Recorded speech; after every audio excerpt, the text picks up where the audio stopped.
साथीहरू नमस्ते। म चाहिँ बेलुकाको खाना पनि बनाइसकेँ। आज 6:30 बजी नै हाम्रो डिनर बनेर रेडी भयो। मैले बनाइसकेँ है। यस्तो गर्मी छ आज, बाफरे बा यति गर्मी। अघि भर्खर नुहाएको, फेरि राति सुत्ने बेला नुहाउनुपर्छ जस्तै छ। पुरा गर्मी छ, डेन्जर गर्मी हो। भिडियोहरू पनि राम्ररी बनाएर हाल्नु भएको छैन, गर्मीले केही गर्न मन लाग्दैन।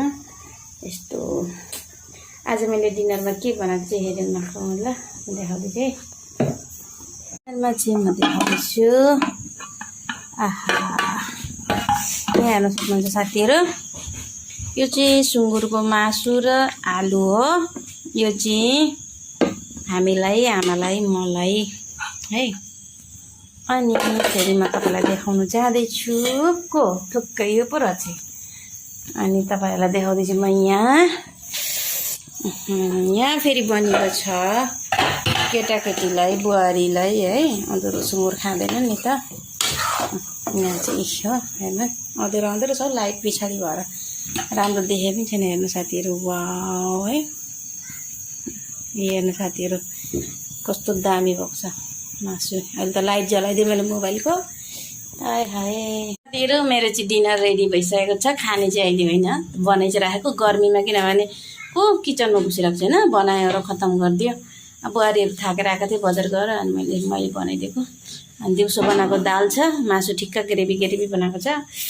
खानालाई चाहिँ यमी यमी। यता खाँदैछु एउटी सुँगुरको मासु। स्वाद भन्दैन त खाएर कस्तो रहेछ। कस्तो छ, खतरा स्वादले खाइदिन्छ। आमामामा सुँगुर लभरी एउटी चाहिँ यहाँ मेरी नक्कली मेरी कान्छी हो। डर लाग्छ, जिब्रोमा घाउ भएको छ। साथीहरू माइतमा आएर बेसी खाना, चाय पानी बेसी खाएर त मेरो चाहिँ मुखमा गर्मी निस्किसकेको छ।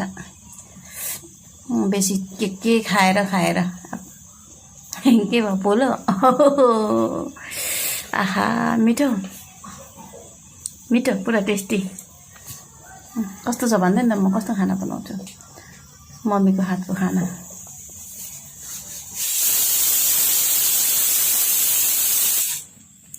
यता भात पनि पाएको।